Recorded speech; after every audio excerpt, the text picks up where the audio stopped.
गरीब आदमी भी बिस्तर पे सो रहा है, अमीर आदमी भी बिस्तर पे सो रहा है। फ़र्क सिर्फ इस तरह का है कि अमीर आदमी मखमल के बिस्तर पे सो रहा है और गरीब आदमी टाट के बिस्तर पे सो रहा है, एक सादी चादर पर सो रहा है। लेकिन ये फ़र्क सिर्फ तब तक है जब तक उस शख्स के पास पैसा नहीं है।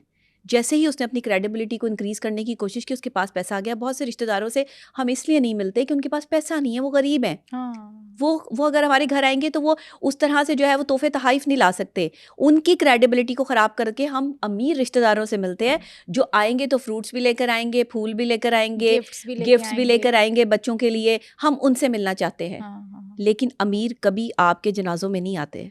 अमीर रिश्तेदार कभी आपको कंधा नहीं देते। अमीर रिश्तेदार तो गाड़ियों में बैठते हैं और जनाजे के पीछे जो है वो कब्रिस्तान तक जाते हैं। गरीब आदमी, गरीब रिश्तेदार जो है वही कंधा देने आएगा, वही मुश्किल वक्त में आपका साथ देने आएगा। तो ये जो गरीब रिश्तेदार है ना आपके, इनको अपने साथ अटैच रखें। ये मुश्किल वक्त के साथी हैं। ये रिश्तेदार जिनको आप गुर्बत की वजह से छोड़ देते हैं, अगर वो नाराज़ हैं तो उनको जाके मनाएं, उनके घर गोश्त लेके जाएं, एक्स्ट्रा लेके जाएं। ये है कुर्बानी की ईद।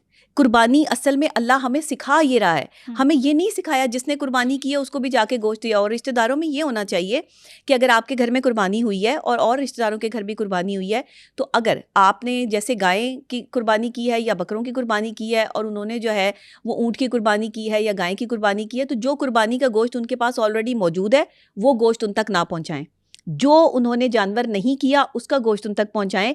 बाकी वही गोश्त इकट्ठा करके अपने उस रिश्तेदार के हक का जिसने कुर्बानी कर दी है वो किसी गरीब को दे दें, किसी मजबूर को दे दें, किसी अपने ऐसे रिश्तेदार को ढूंढ के दे दें जो इस्तात नहीं रखता कुर्बानी की, उसके घर में जो है वो जाकर दें।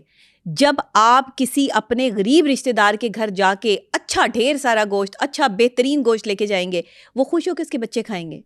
अमीर आदमी तो सारा साल खाता है। हम तो खाते हैं, मटन है, हम हैं या कोई हम जैसे और लोग हैं जो अपना कमाते हैं, अपना खाते हैं, अल्लाह ने इज्जतें दी हुई हैं।